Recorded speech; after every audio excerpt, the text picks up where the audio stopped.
افغانانو ته تازه اقتصادي او مهم خبر. د افغانستان د اوسپنې پټلۍ له لارې په یوه میاشت کې څه باندې 400,000 ټنه انتقالات شوي. د اسلامي امارت د ټولګټو وزارت وایي چې په تیره مرغومې میاشت کې د هیواد د اوسپنې پټلۍ له لارې 408,870 مټریک ټنه انتقالات شوي دي. په دې موده کې 1698 ټنه تجارتي مالونه چې زیاته برخه یې وچه میوه، کینو، وریجې او د انارو جوس دي صادر شوي دي.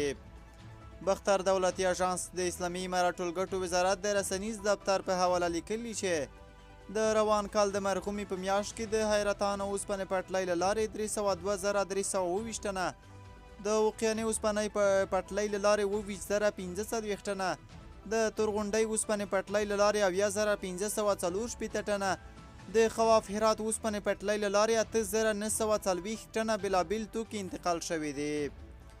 د ریپورټ له مخې تېره میاشت ټول ټال 407,180 ټنه نفتي او نور توکي لیږدول شوي دي.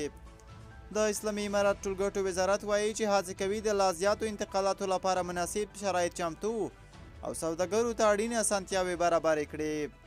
د روان 1403 مالي کال د لیندۍ په میاشت کې د افغانستان اوسپنې پټلۍ له لارې 452,133 ټنه انتقالات شوي چې له دې جملې 270 ټنه صادرات او ترانزیت وو. دا په داسې حال کې ده چې د اسلامي امارت د ټولګټو وزارت د سلواغې پر شپږمه وویل چې د افغانستان، ازبکستان، قرغیزستان او چین ترمنځ د څلور اړخیزه اقتصادي دهلیز تړون د 2025 کال لپاره هم وغځول شو. اسلامي امارت ویلي و چې په 2023 کال کې د افغانستان او چین ترمنځ ریلي دهلیز له لارې 4,200 کنټینره انتقالات شوي.